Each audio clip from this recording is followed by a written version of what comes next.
தற்போது கடும் குடிநீர் பஞ்சத்தை எதிர்கொண்டுள்ளது தமிழகம். மழை இல்லாது மட்டுமே இதற்கு காரணம் அல்ல. வேறு என்ன காரணங்கள் இருக்கின்றன? இந்த தொகுப்பில் பார்க்கலாம்.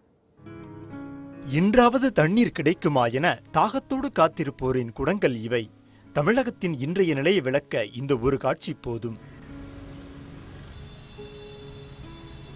இப்படிப்பட்ட நிலைக்கு காரணம் பருவமழை பொய்த்ததே என நாம் கூறிக்கொண்டிருக்க, சூழலியல் வல்லுநர்களின் பார்வை வேறாக உள்ளது.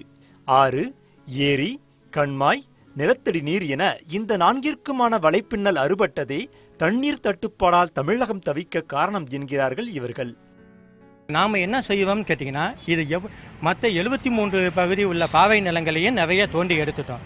இந்த அடிப்படையில் எங்கே தண்ணி கிடைக்கும், எங்கே தண்ணி கிடைக்காதுங்கிற அடிப்படை புவியியல் அறிவு நம்மள்கிட்ட முதல்ல இல்லை. மேற்கு தொடர்ச்சி மலையை பாதுகாக்க வேண்டும், நம்முடைய சங்கிலி தொடர்பு இந்த நீர்நிலைகளை மீட்டெடுக்க வேண்டும். இன்னைக்கு குடிமராமத்துன்னு ஒன்று பண்ணுறாங்க. அப்படின்னா அந்த குளத்தை மட்டும் போய் தூர் வராங்க. அது தீர்வாக இருக்க முடியாது.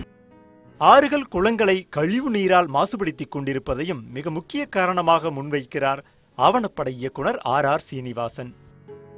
அனைத்து கழிவுகளும் நேரடியாக அந்த நீர்நிலைகளில் குடிநீர் ஆதாரத்தில் தான் இந்த கழிவுகளை கலக்கிறாங்க. இதை முதல்ல நீங்கள் தடுத்தாச்சுனாலே மிகப்பெரிய ஒரு மாற்றத்தை நம்ம ஏற்படுத்த முடியும். அதாவது நகரத்தில் வீடுகளிலிருந்து எல்லோரும் விடுகிற கழிவு நீரை நாம் சுத்திகரித்து அதை பிரமாதமாக பயன்படுத்த முடியும். இந்த பிரச்சனைகளுக்கு தீர்வு இல்லாமல் இல்லை. நீர் மேலாண்மையை சிறப்பாக முன்னெடுப்பதும் மேற்கு தொடர்ச்சி மலை காடுகளை பாதுகாப்பதும் அதில் முக்கியமானது என்று கூறுகிறார்கள் செயற்பாட்டாளர்கள். ஒவ்வொரு வீட்டிலையும் ஒரு 50,000 1 லட்சம் லிட்டர் தண்ணீரை, மழை தண்ணீரை ஒரு வருடத்தில் 2 நாள் அல்லது 1 நாள் பெய்கிற மழையை சேகரித்து வச்சோம்னா ஒரு வருடம் முழுக்க அந்த தண்ணீரை குடிக்க தண்ணீராக பயன்படுத்த முடியும். மேற்கு தொடர்ச்சி மலை அது ரொம்ப ரொம்ப முக்கியமான விஷயம். நாங்கள் மேற்கு தொடர்ச்சி மலையில் இருக்கிற சோலை காடுகள் தான் நமக்கு மழை பெய்ய வருது. அந்த விஷயத்தை நம்ம புரிஞ்சது கிடையாது. எப்படி நமக்கு மழை வருங்கிற விஷயமே நமக்கு புரிஞ்சது கிடையாது.